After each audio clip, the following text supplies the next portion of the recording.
ആമോസിന്റെ പുസ്തകത്തിൽ നിന്നുള്ള വായന 9-ാം അധ്യായം 1 മുതൽ 15 വരെയുള്ള തിരുവചനങ്ങൾ. ബലിപീഠത്തിനരികെ കർത്താവ് നിൽക്കുന്നത് ഞാൻ കണ്ടു. അവിടുന്ന് അരുളി ചെയ്തു, ഭൂമുഖം കുലുങ്ങുമാറ് പോതികയെ ഊക്കോടെ അടിക്കുക. എല്ലാവരുടെയും തലയിൽ അത് തകർന്നു വീഴട്ടെ. അവശേഷിക്കുന്നവരെ ഞാൻ വാളിനിരയാക്കും. ഒരുവനും ഓടി ഒളിക്കുകയില്ല, ഒരുവനും രക്ഷപ്പെടുകയില്ല. അവർ പാതാളത്തിലേക്ക് തുരന്നിറങ്ങിയാലും ഞാൻ അവരെ പിടിക്കും. ആകാശത്തിലേക്ക് അവർ കയറിപ്പോയാലും അവിടെ നിന്ന് ഞാൻ അവരെ വലിച്ച് താഴെയിറക്കും. കാർമൽ സിംഹത്തിൽ ഒളിച്ചാലും അവിടെ നിന്ന് ഞാൻ അവരെ തിരഞ്ഞു പിടിക്കും.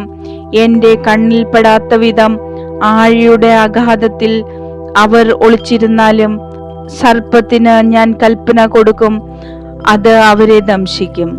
ശത്രുക്കൾ അവരെ പ്രവാസികളായി പിടിച്ചുകൊണ്ടുപോയാലും ഖഡ്ഗങ്ങളോട് ഞാൻ ആജ്ഞാപിക്കും, അത് അവരെ വധിക്കും. അവരുടെ മേൽ ഞാൻ ദൃഷ്ടി പതിക്കും, നന്മയ്ക്കല്ല തിന്മയ്ക്ക്. സൈന്യങ്ങളുടെ ദൈവമായ കർത്താവ് ഈ ഭൂമിയെ സ്പർശിക്കുമ്പോൾ അത് ഉരുകിപ്പോകുന്നു.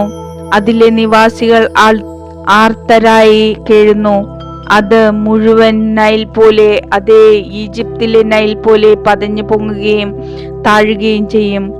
ആകാശങ്ങളിൽ തന്റെ ഉന്നത മന്ദിരം തീർക്കുകയും ഭൂമിയുടെ മേൽ കമാനം നിർമ്മിക്കുകയും കടൽ ജലത്തെ വിളിച്ച് ഭൂതലത്തിൽ വർഷിക്കുകയും ചെയ്യുന്ന അവിടുത്തെ നാമം കർത്താവ് എന്നാണ്.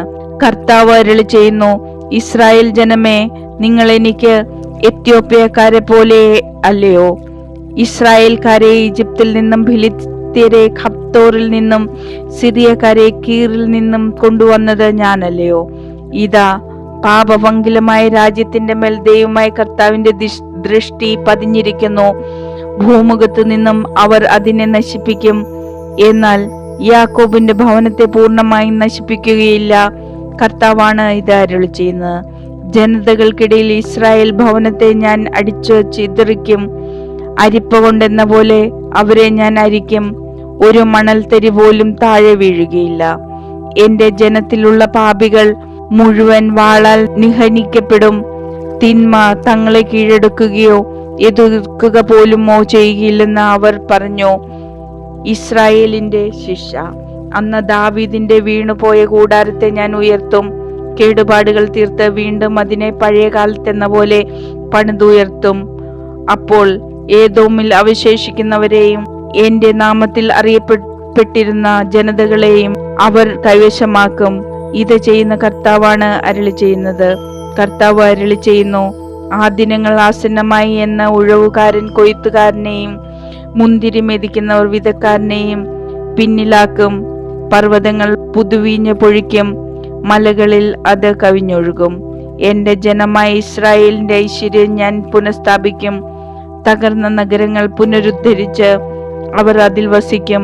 മുന്തിരിത്തോപ്പുകൾ നട്ടുപിടിപ്പിച്ച് അവർ വീഞ്ഞു കുടിക്കും. അവർ തോട്ടങ്ങളുണ്ടാക്കി ഫലം ആസ്വദിക്കും. അവർക്ക് നൽകിയ ദേശത്ത് ഞാൻ അവരെ നട്ടുവളർത്തും. ആരും അവരെ പിഴുതെറിയുകയില്ല. ദൈവമായ കർത്താവാണ് അരുളി ചെയ്യുന്നത്.